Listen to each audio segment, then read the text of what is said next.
What's up, guys? I'm DK, and you're watching Pro Wrestling What If, the series where I look at the different what if scenarios as terms of the world that we call professional wrestling. Today, as this episode gets released, will be night one of the 2024 WWE Draft. And of course, people like myself are always excited every year when the draft happens. And I thought that for this episode, we would discuss one of those big what ifs as terms to the WWE Draft, and there's definitely one huge one that comes to mind. Now, if you guys remember back in 2004, there was a whole draft segment involving Eric Bischoff and Paul Heyman, and when Paul Heyman had drawn a name due to John Cena actually picking it, the name ended up drawing Triple H, which had drafted him to SmackDown, and Eric Bischoff was just irate. Later on, it was resolved after Paul Heyman had quit due to being drafted to Raw and Kurt Angle becoming the general manager, that there was a trade made where Triple H ended up going back to Raw, with SmackDown receiving both the Dudley Boys and Booker T. So this has become one of the biggest what ifs as terms to the WWE Draft, and of course it's a perfect time to talk about it now.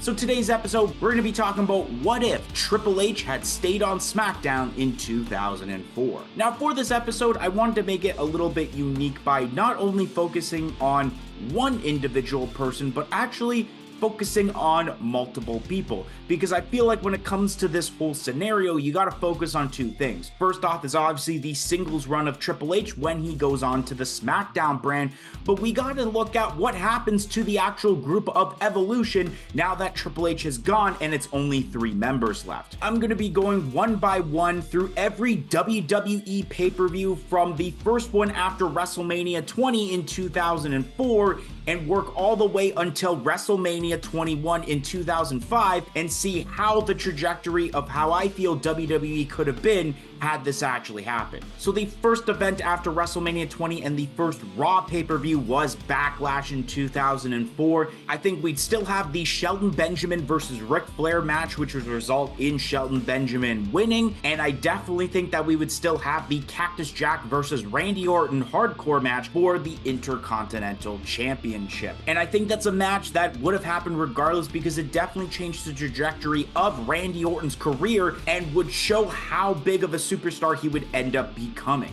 And I think Mick Foley has actually noted that this was indeed his favorite match of his entire career. And in the real timeline, we did see the triple threat rematch of Chris Benoit, Shawn Michaels, and Triple H for the World Heavyweight Championship. But now that Triple H is on SmackDown and isn't a part of the Raw brand, I think that it would just be a one-on-one match between Shawn Michaels and Chris Benoit for the World Heavyweight Championship. Now, although this match would technically pit babyface versus babyface, I still think that when it came to reactions, one would have had a mega babyface reaction and one would have had a mega heel reaction. And Chris Benoit would have been the mega babyface not only because he had just won the world title, but Backlash 2004 had taken place in Edmonton, Alberta, Canada, which was the hometown of Chris Benoit. And Shawn Michaels would have been a massive heel here because he actually did get booed a lot during the real timeline in this match, because it was only about, I want to say, 5 or 6 years prior that the Montreal Screwjob incident had happened, where Shawn Michaels controversially won the WWE Championship from Bret Hart, and of course Canadians were still irate over the situation, especially Edmonton only being down the road from Calgary, where Bret Hart was from. And especially for a massive pop, I would imagine it's, I believe, the same ending that happened in the triple threat match in the real timeline, where not only Chris Benoit makes Shawn Michaels tap out, but he makes him tap out due to the sharpshooter, the same move Shawn Michaels used on Bret Hart to controversially win at Survivor Series 97. Judgment Day in 2004, the first SmackDown exclusive pay-per-view for this video, in which we have Triple H going one-on-one against Eddie Guerrero for the WWE Championship. Now, I will admit firsthand that Triple H's path in 2004, had he been on SmackDown, would have been almost identical to what we seen with JBL, especially because of Brock Lesnar having left WWE after WrestleMania 20. Triple H would have been the perfect fit to fill the role of the top heel of SmackDown, since he already was the top heel of Monday Night Raw for the past 2 years, and there would have been no need for WWE to create JBL as the top main event heel, although I still think in my mind that JBL would have still been a character, but not at that top echelon of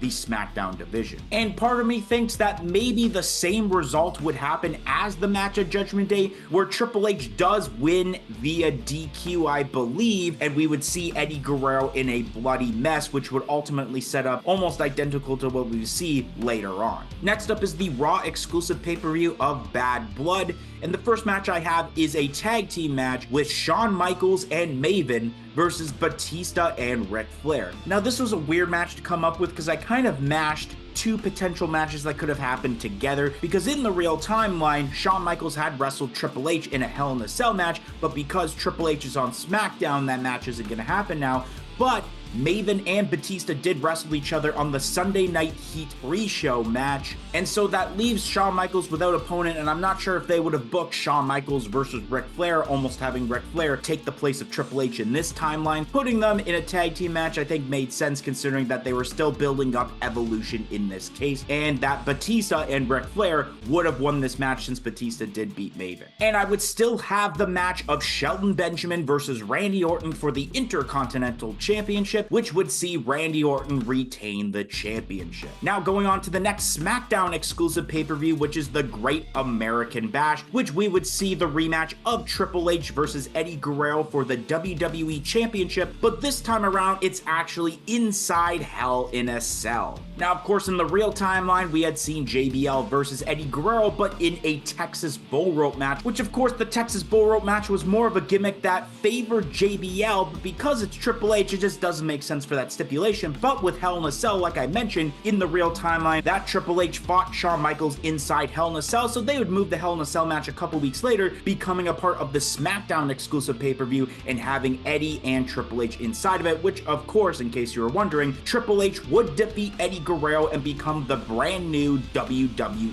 Champion. The next Raw exclusive pay-per-view was Vengeance, in which I would keep the match of Chris Jericho versus Batista, which pitted Batista winning this match, and I would also have Edge versus Randy Orton for the Intercontinental Championship, but I would actually have Randy Orton retain the championship, and I will let you guys know in a little bit of why I decided for Edge not to win this time around like he did in the real timeline in a little bit. And then I would have Ric Flair go up against Chris Benoit for the World Heavyweight Championship, which would result in Chris Benoit retaining the championship. Now we go on to SummerSlam 2004, which had both Raw and SmackDown compete in the pay-per-view. So in this timeline, I would have Eugene versus Ric Flair in a match, which of course in the real timeline, it was Eugene versus Triple H, but Triple H is on SmackDown, so that feud wouldn't happen. Ric Flair, being the heel in this case, defeat Eugene. Then I would still have Batista, Chris Jericho, and Edge in the triple threat match, but this time it's a #1 contenders match. They would fight for the Intercontinental Championship the next pay-per-view. And once again,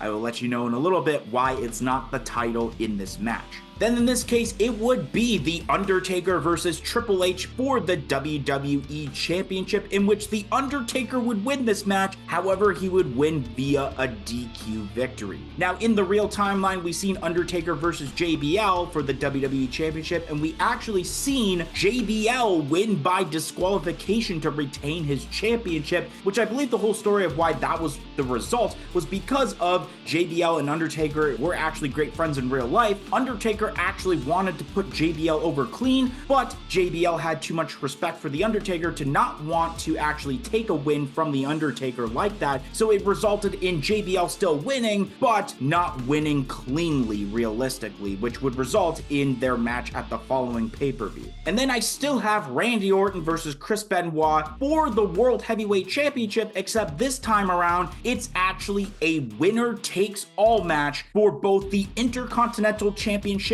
and the World Heavyweight Championship, which I still see Randy Orton on top of this match and holding both titles at the end of the night. And the reason I wanted to do this also was that at the end of the night, we would kind of have that moment that happened at WrestleMania 20 between Chris Benoit and Eddie Guerrero, but this time around, it's actually Randy Orton and Triple H, where both men, once apart at one point of Evolution, stand tall with both world championships until all of a sudden,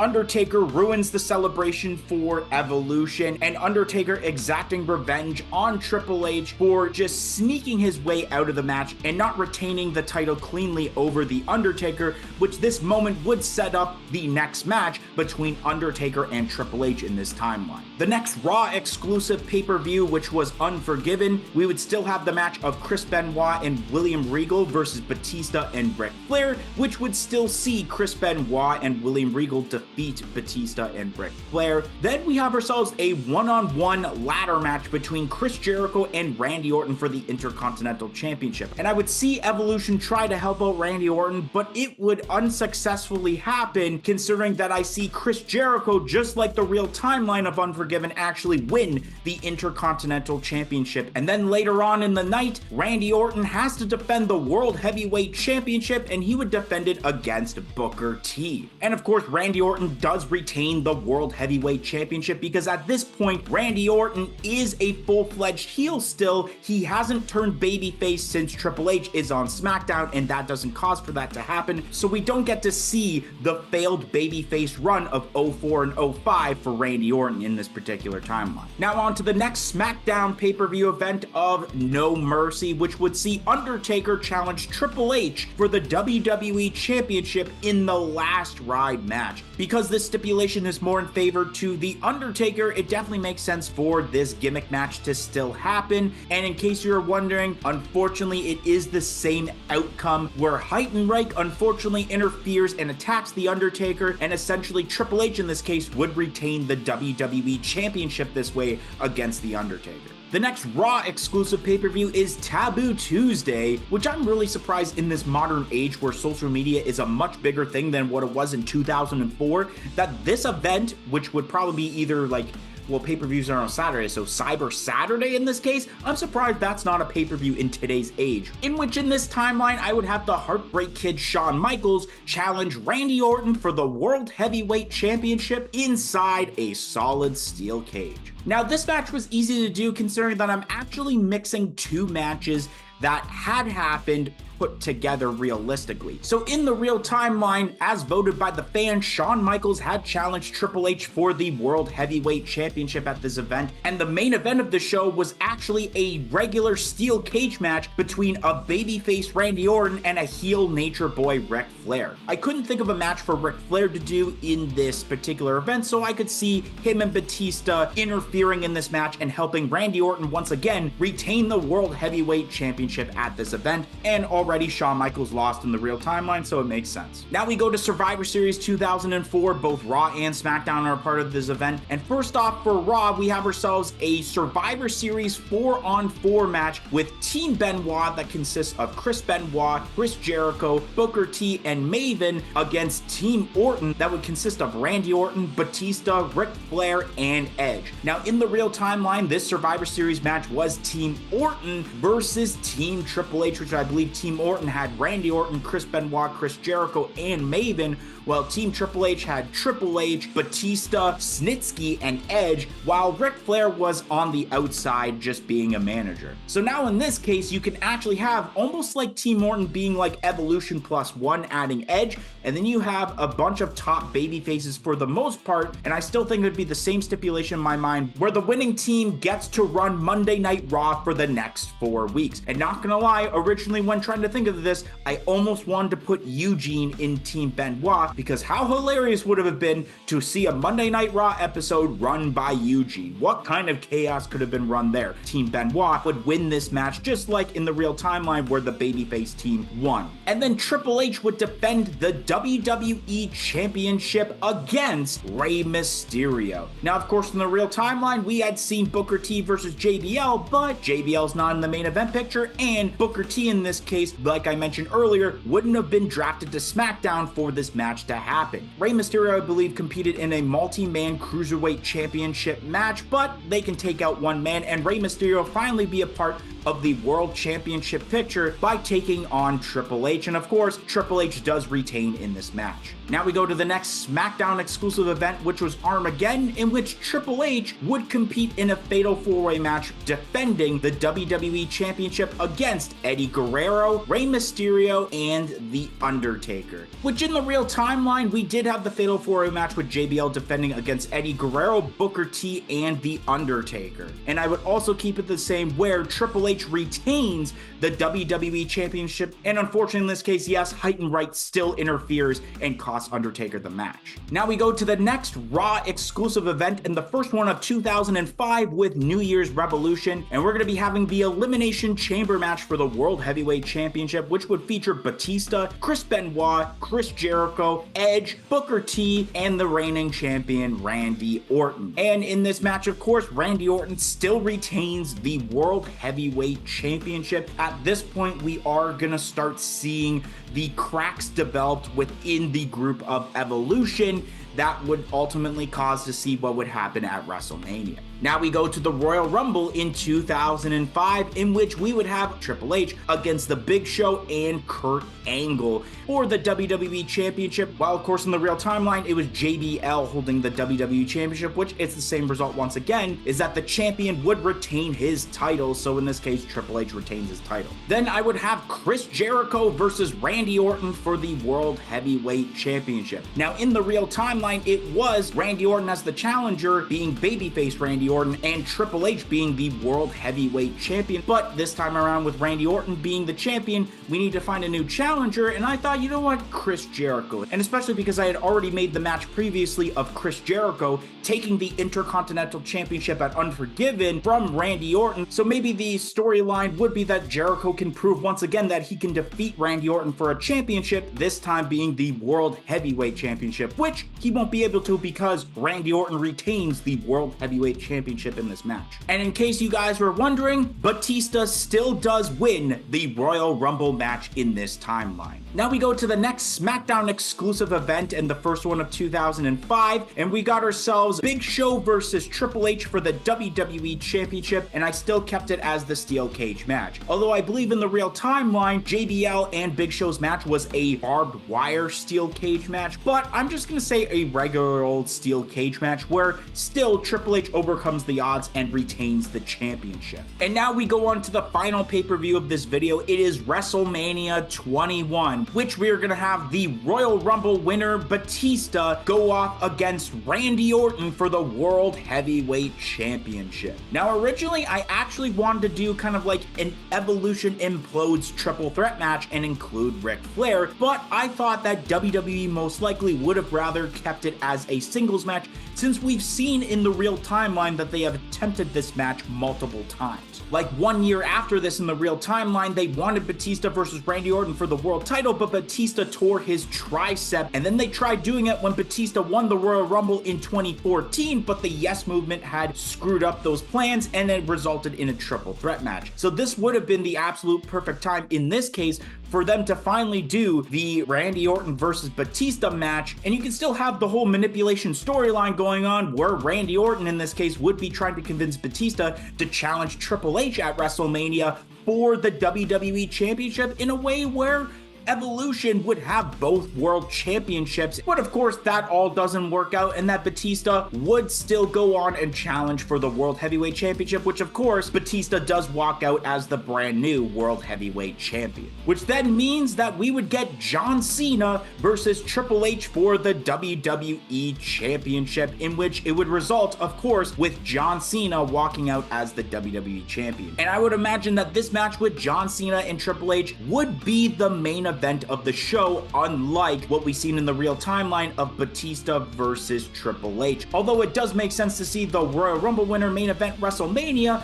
I feel like because the caliber of the star power between Batista and Randy Orton just doesn't go up and match with Triple H's star power, and especially building a top star like John Cena would have been a perfect way to main event WrestleMania. I mean, in the real timeline, we did get the match with John Cena in Triple H at WrestleMania 22, but we get it 1 year earlier and at a point where John Cena is still really cheered on by the fans, instead of 1 year later in Chicago, where the crowd basically turned their back on John Cena and had booed Cena and cheered Triple H. But I think it would have been the opposite it. Anyways, guys, that's going to be the end of this edition of Pro Wrestling What If. And if you enjoyed this, don't forget to like, comment, and subscribe. Press the notification bell to be notified of when future episodes release, and share this to all your friends. And leave a comment down below on what you think would have happened had Triple H stayed on SmackDown in 2004. But I hope to see you guys next time on a brand new edition of Pro Wrestling What If.